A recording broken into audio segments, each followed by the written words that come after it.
Muy buen día, licenciado. Muy buen día, compañeros. Seguimos con el tema 14. El tema 14 aborda el tema de las cargas procesales. ¿Y qué son las cargas procesales? Las cargas procesales son una situación jurídica instituida por la ley. Consiste en el requerimiento de una conducta en la realización facultativa y que se haya normalmente establecida para el interés, el sujeto y cuya omisión trae consecuencias gravosas para él. La carga entonces es la impulsión para que se ejerza un derecho y en su caso probarlo. También tenemos el tema de la carga de prueba. El funcionamiento de la carga de prueba se fundamenta en la diferencia existente entre la obligación que es impuesta por un interés ajeno y el interés propio como litigante.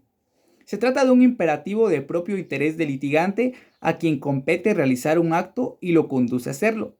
La carga es también la noción opuesta a la obligación, por cuanto que ésta es un vínculo impuesto a la voluntad de la parte y se acentúa por la circunstancia que existe de libertad de justicia de cumplir o no la obligación. La carga de prueba se manifiesta por las partes, los litigantes, quienes tienen la facultad de reclamar, contestar o probar algo. En este sentido, es una expresión de conducta realizable facultativamente y al mismo tiempo asume las partes el riesgo de no contestar, no probar y no alegar. Ese es un riesgo que les afecta, pues si no ejecutan el acto oportunamente, el juicio se resuelve sin escuchar su defensa. No es recibida y se dan conclusiones sin sus alegaciones. La prueba. Vamos a definir qué es prueba. Prueba es la acción y el efecto de probar.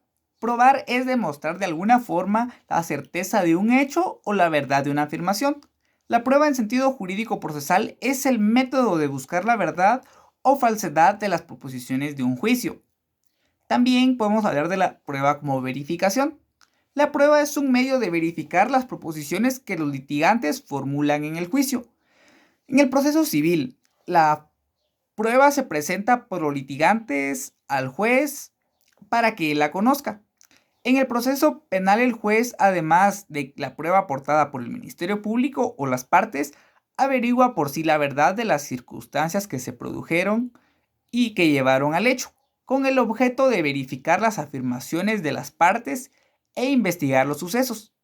Esto distingue a uno y a otro proceso, porque en uno las pruebas llegan al juez y en el otro llegan como medios de convicción o objetivos.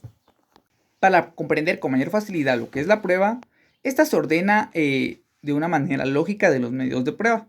Y esta va desde una prueba por percepción, una prueba por representación, la cual se produce por personas, las partes, los terceros y cosas. Y por último tenemos la prueba por deducción o inducción. La prueba directa por percepción consiste en el contacto directo e inmediato que tiene el juez con los objetos o hechos que habrán de demostrarse en el juicio. La prueba por representación, en cambio, tiene dos maneras. Puede ser mediante documentos o mediante relatos. Mediante documentos. Un documento representa un hecho pasado o un estado de voluntad. En estos sentidos, la prueba escrita se preconstituye en previsión de posibles discrepancias futuras o desvanecimiento de actos o hechos. Y mediante relatos existen también dos maneras. Está el relato efectuado por las partes y el relato prestado por terceros. El efectuado por las partes es cuando se da una declaración ante el juez bajo juramento o amonestación o se presenta una confesión. Y el relato por terceros, este se produce cuando la representación del suceso proporcionado por terceros, a quienes no les mueve ningún interés personal. La representación en este caso es la prueba de testigos o el dictamen de peritos.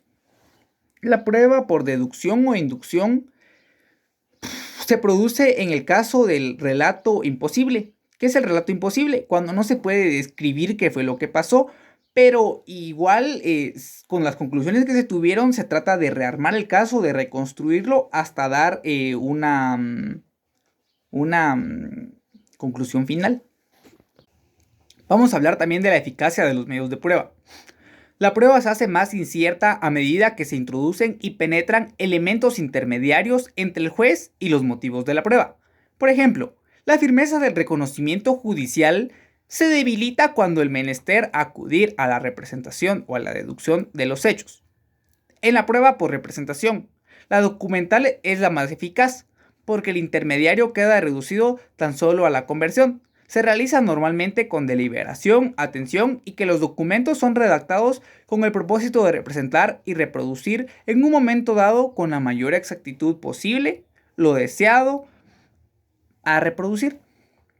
En la representación de los relatos de terceros, quienes no tienen ningún interés personal en el asunto en que declaran, sus declaraciones disminuyen la eficacia del relato, pues las visiones son imperfectas por el tiempo transcurrido en el momento del hecho y en la narración. Las fallas naturales de la memoria, las interferencias de elementos ajenos que turban el recurso son otras de las diferencias del relato. Aún en el proceso escrito, los receptores o inscribientes de la narración jamás pueden transcribir, aunque se lo propongan, la versión fiel del relato. La prueba de deducción o inducción, la debilidad es absoluta. La imperfección de los puntos de apoyo, los vicios del razonamiento, las falacias de la falta de experiencia y de la falta de percepción contribuyen a aumentar los riesgos de actividad probatoria. Algo importante que debemos saber es que existen variantes en la eficacia de la prueba, pues todo va a ir dependiendo de la mayor o menor proximidad del juez, porque a mayor proximidad, mayor eficacia. A mayor lejanía, menor valor de convicción. También tenemos el tema de juicios y hechos objeto de la prueba. Los juicios de hecho son objeto de la prueba, los juicios de derecho no. El derecho no es sumo objeto de prueba, únicamente se prueban los hechos alegados por las partes. Alguna excepción de la regla es el derecho extranjero, que sí debe probarse, pues únicamente se considera conocido el derecho nacional. Ninguna disposición obliga a un juez a conocer el derecho extranjero, ya que éste no tiene que tener conocimiento del mismo, ni tampoco accesibilidad. Los hechos que sí pueden ser objeto de la prueba son el derecho consultivo, que sucede con un préstamo en materia civil, el hecho extintivo, tal como sucede con el nombre del pago de un préstamo. El hecho invalidatorio sucede con la falta de facultad de un mandatario que otorgó escritura de compraventa de un bien inmueble a un nombre de un mandante. También el hecho convalidatorio, que es la ratificación solicitada de un memorial de demanda por la parte actora pedida por la parte demandada. La extensión del concepto legal de prueba nos hace pensar que ajusta la carga de la prueba de los hechos constitutivos y convalidatorios sobre aquel litigante a quien la existencia de esos hechos conviene. En cuanto a la carga de la prueba, que son otros tipos de hechos, ya sea extintivos o invalidatorios, los cuales se opondrían sobre el litigante al que los hechos constitutivos o convalidatorios perjudican. Contrario a lo indicado anteriormente, hay hechos que no son objeto de prueba, como los hechos admitidos expresamente. Los hechos no impugnados por las partes se tienen por admitidos como la lógica aconseja el ahorro de esfuerzos innecesarios, porque los hechos aceptados por el adversario no merecen exigencia para pedir que se convaliden. Los hechos admitidos tácticamente. Los hechos que el actor debe producir totalmente son de prueba basados en el principio de que sobre él recae la carga de robar sus afirmaciones de hechos. En el caso de que el demandado fuere declarado rebelde, el objeto de la prueba son todos los extremos que el actor invoca en su beneficio e interés, aunque el juez puede aplicar menor riesgo en la apreciación de los mismos. También tenemos los hechos presumidos por la ley o presunciones legales. De acuerdo con esta situación, no es necesario probar los hechos sobre los cuales se realiza una presunción normativa, ya que ésta se encuentra expresamente contenida en la ley acerca de la verdad de un hecho. También tenemos los hechos evidentes. Se encuentran fuera del objeto de la prueba la demostración de los hechos evidentes, como por ejemplo que nadie puede negar que el día tiene luz y que la oscuridad está en la noche. También tenemos los hechos normales. Tanto la doctrina como la jurisprudencia aceptan que, a falta de prueba de los hechos, deben suponerse conforme a la norma y regular ocurrencia de las cosas. También, como último, tenemos los hechos notorios.